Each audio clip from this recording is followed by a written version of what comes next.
Mr. President, what a great inspiration to hear you speak. What is the future for a good democracy in the Maldives? We still have a long way to go.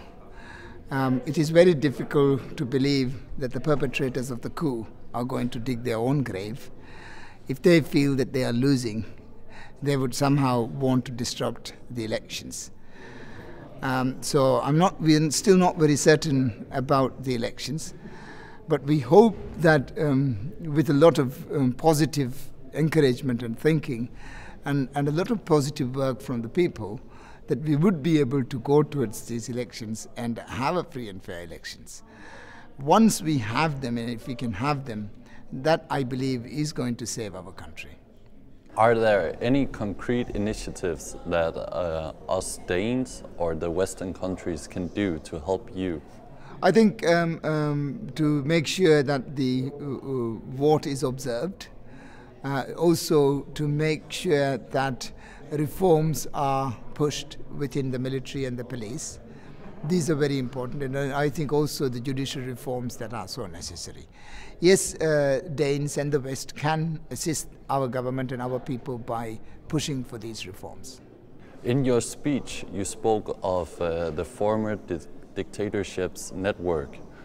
Has this network grown stronger while you've been away? Well, during the last 1 year, it has again come to its former strength. But of course, it can't be the same strength as it was in the, let's say, 80s and 90s. But it is still there. They are as lingering remains, and we must be able to surgically remove it. In your speech, you said that it could take a whole generation to remove this network. How does the future look for democracy at the Maldives while this network still exists? No, it's very precarious. As long as it exists, as long as it is surviving and kicking, we can be brought down any minute. And one of the things is that the international community must not recognize rogue regimes, illegal regimes, just simply for stability and just to maintain the status quo is wrong. How important is a democracy in the Maldives for the rest of the world? You need to have a very stable Maldives to have a stable Indian Ocean. We are also neighbors to India, and therefore right next to India, and therefore whatever happens in the Maldives is going to have a direct impact on India. But also because we are a Muslim country, and if we can come out with a liberal democracy in the Maldives, it means that it can be done elsewhere in the Islamic world as well. So I think Maldives can, although it is very small, it has huge strategic importance in its location, and also to what is happening elsewhere in the Islamic world. How do you see your chances of becoming the Maldives president again? I think we have a very good chance. If the elections are held, we will hopefully win it very handsomely. And what's to prevent a coup from being done again? One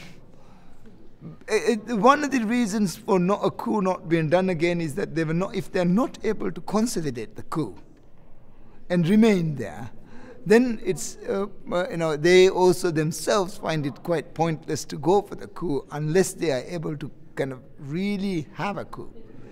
They were half-hearted in their coup. They couldn't kill me, for instance. They couldn't kill many people. They couldn't confiscate much property. They had 800 people charged, but they haven't still been able to arrest them. There's a lot of grassroots support and people out on the streets, and therefore very difficult for them to consolidate their coup. So if people power is strong, why they won't be able to have another coup is because the people are stronger than a few military generals. You're facing criminal charges. How do you look upon these? Both the UN, the Amnesty International, and many other international agencies have looked into the legitimacy of the charge of the court and of the process. And they've all come out and said that this is politically motivated, trumped up charges brought in a kangaroo court. where I would be given summary sentencing and justice. So this is not fair, and we don't want it to proceed, to go on, and I hope that people would actually understand what is, in effect, is happening in the Maldives. As you said in your speech, actions are stronger than words. Which actions do you expect the European Union and the Western countries? I think they should be demonstrating and out on the streets. They should be out on the streets for democracy, for climate change.